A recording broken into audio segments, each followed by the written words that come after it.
পথ নিরাপত্তা সপ্তাহে অভিনব উদ্যোগ। মহিলাদের একদিনের ফুটবল টুর্নামেন্টে পথ নিরাপত্তা কাপ 2026। পথ নিরাপত্তা সম্পর্কে সাধারণ মানুষের মধ্যে সচেতনতা বাড়াতে একাধিক কর্মসূচি গ্রহণ করেছে Siliguri police commissionerate. Road safety week 2026 উপলক্ষে এবার অভিনব উদ্যোগ হিসেবে আয়োজন করা হলো মহিলাদের একদিনের ফুটবল টুর্নামেন্ট পথ নিরাপত্তা কাপ 26। শনিবার Chandmoni tribal sporting club football গ্রাউন্ডে এক ফুটবল টুর্নামেন্টের আয়োজন করা হয়। অনুষ্ঠানের আয়োজক বালাসন সাব ট্রাফিক গার্ড। খেলাধুলোকে মাধ্যম হিসেবে ব্যবহার করে সাধারণ মানুষের কাছে পথ নিরাপত্তার বার্তা পৌঁছে দেওয়াই ছিল এই উদ্যোগের মূল লক্ষ্য। অনুষ্ঠানে হেলমেট ব্যবহার, সিট বেল্ট পরা, পথচারীদের প্রতি সম্মান সহ নিরাপদে চলাচলের বিষয়ে সচেতনতার বার্তা তুলে ধরা হয়। নিরাপদ পথচারী বার্তাকে সামনে রেখে আয়োজন করা হয় এই বিশেষ কর্মসূচির। গোটা রাজ্যের পাশাপাশি শিলিগুড়ি পুলিশ কমিশনারেটের উদ্যোগে 3রা আগস্ট থেকে 9ই আগস্ট 2026 পর্যন্ত রোড সেফটি উইক পালন করা হচ্ছে। সপ্তাহ জুড়ে বিভিন্ন সচেতনতামূলক কর্মসূচির মাধ্যমে পথ দুর্ঘটনা কমানো, নিরাপদ যাতায়াতের বিষয়ে সাধারণ মানুষকে সচেতন করা হচ্ছে। এদিনের অনুষ্ঠানে উপস্থিত ছিলেন ডেপুটি পুলিশ কমিশনার ট্রাফিক কাজী শামসুদ্দিন আহমেদ, এডিসিপি ট্রাফিক পূর্ণিমা শেরপা, এসিপি ট্রাফিক ত্রিদীপ সরকার, এসিপি ওয়েস্ট অনির্বাণ মজুমদার, সমাজসেবী সাফিকুল আলম সহ অন্যান্য বিশিষ্ট ব্যক্তিরা। বালাসন ট্রাফিক গার্ডের ওসি গোবিন্দ রায়ের নেতৃত্বে অনুষ্ঠানের আয়োজন করা হয়। অনুষ্ঠানের শুরুতে বালাসন ট্রাফিক গার্ডের পক্ষ থেকে অতিথিদের ফুলের তোড়া দিয়ে স্বাগত জানানো হয়। এরপর জাতীয় সঙ্গীত পরিবেশন ও প্রদীপ প্রচলনের মাধ্যমে অনুষ্ঠানের সূচনা করা হয়। পরে অতিথিরা মহিলা ফুটবলারদের সঙ্গে সাক্ষাৎ করেন, তাদের উৎসাহিত করেন। এরপর ডিসিপি ট্রাফিক কাজী শামসুদ্দিন আহমেদ ফুটবলে শর্ট মেরে টুর্নামেন্টের আনুষ্ঠানিক উদ্বোধন করেন। পথ নিরাপত্তার মতো গুরুত্বপূর্ণ সামাজিক বার্তাকে খেলাধুলার সঙ্গে যুক্ত করে পুলিশের এই উদ্যোগ উপস্থিত মানুষের মধ্যে বিশেষ আগ্রহ তৈরি করে। ছোট ছোট কচিকাঁচা মেয়েরা অনেকক্ষণ রোদে দাঁড়িয়ে আছে, ওরা খেলবে। ইনফ্যাক্ট আমি ওদের খেলা দেখতে চাই।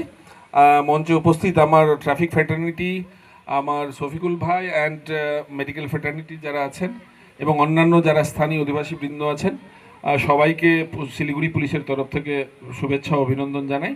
আমাদের মাননীয় মুখ্যমন্ত্রী শ্রী শুভেন্দু অধিকারী মহাশয় 3রা আগস্ট থেকে 9ই আগস্ট পর্যন্ত ট্রাফিক নিরাপত্তা সপ্তাহ পালন করতে বলেছেন।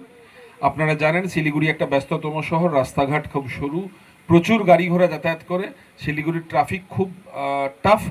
তো আর এখানে আমরা ট্রাফিককে বিগত কিছুদিন ধরে অনেক ভালো করার চেষ্টা করছি। নিশ্চয়ই হয়তো কিছুটা পরিবর্তন অবজার্ভ করেছেন। আমরা আগামী দিনেও প্রতিনিয়ত চেষ্টা করব আরও ভালো করার, যাতে আপনারা ভালোভাবে সবাই সুস্থভাবে রাস্তায় চলাফেরা করতে পারেন, যানজট যেন না হয়, সেফ থাকেন সবাই।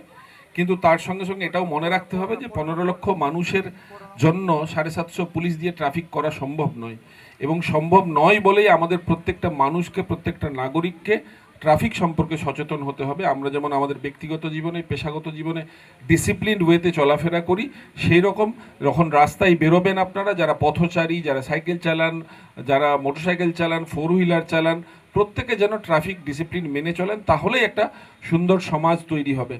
তো আজকে সেই পথ নিরাপত্তা সপ্তাহ উপলক্ষেই আমাদের সুন্দর সুন্দর আমাদের দেশের ভবিষ্যৎ সুন্দর সুন্দর কচিকাঁচা মেয়েরা ফুটবল, অনেকটা মানে ম্রিয়মান খেলা আমাদের ভারতবর্ষে এখন হয়ে গেছে। Cricket has killed all other sports in my opinion and football, but খেলার রাজা ফুটবল আছে। তো এখানে দেখে খুব ভালো লাগছে যে এতগুলো টিম। আমি থ্যাঙ্কস জানাবো ত্রিদীপকে এবং গোবিন্দকে এবং রাজীবকে, যারা এত কম সময়ের মধ্যে এত ভালো অর্গানাইজ করে ফেলেছে। দ্য বেস্ট মানে পার্ট ইজ দ্যাট 8টা টিম সবাই এসছে, মেয়েরা এসেছে, এরা খেলবে। আগামী দিনে এদের ভবিষ্যৎ আরও সুরক্ষিত হবে। কদিন আগেই কমনওয়েলথ গেমস হলো, দেখেছো তোমরা মেয়েরা কত ভালো খেলাধুলা করছে আর কি। আমি গার্জেনদের উদ্দেশ্যেও বলবো, যারা শুনতে পাচ্ছেন আমাকে বা যারা শুনবেন পরে, যে সেই চিরাচরিত পদ্ধতি আর নেই আগেকার দিনে, যে লেখাপড়া করে যে গাড়ি ঘোড়া চড়ে সে। এখন লেখাপড়া সাথে সাথে আমাদের জেনজি, এই যে নতুন নতুন কচিকাচারা আছে, তারা যেটা করতে চায়, মন দিয়ে করতে চায়, তাদেরকে সেটাও করতে দিন। খেলাধুলা করেও প্রচুর মানুষ প্রচুর ভালো ভালো জায়গায় গেছে। সচিন তেন্ডুলকর পড়াশোনায় ভালো ছিলেন না, সানিয়া মির্জা, সানিয়া নেহওয়াল, কত নেবেন আপনি, নীরজ চোপড়া, প্রচুর ছেলে মেয়ে আছে যারা খেলাধুলা না করে অনেক উঁচু জায়গায়, পড়াশোনা না করে অনেক উঁচু জায়গায় গেছে। খেলাধুলাটাও একটা প্রফেশন হতে পারে। তো আপনার বাড়ির কোনো কন্যা সন্তান যদি খেলাধুলা করতে চায়, তাকে নিরাশ করবেন না, তাকে উৎসাহ দিন। আর আমাদের মেয়েরা ভালোভাবে, আমাদের মেয়েরা তো আমাদের ছেলে কাউন্টার পার্টের থেকে এখন অনেক বেশি এগিয়ে। আসুন সবাই মিলে একটা সুস্থ সুস্থ সমাজ গড়ে তুলি, এবং সুস্থ সমাজ তৈরি হলেই আমাদের সুস্থ দেশ তৈরি হবে। বাংলা আবার ভারত সভায় শ্রেষ্ঠ আসন লোবে, ভারত আবার বিশ্ব সভায় শ্রেষ্ঠ আসন লোবে। এই বলে আমি শেষ করছি। Thank you.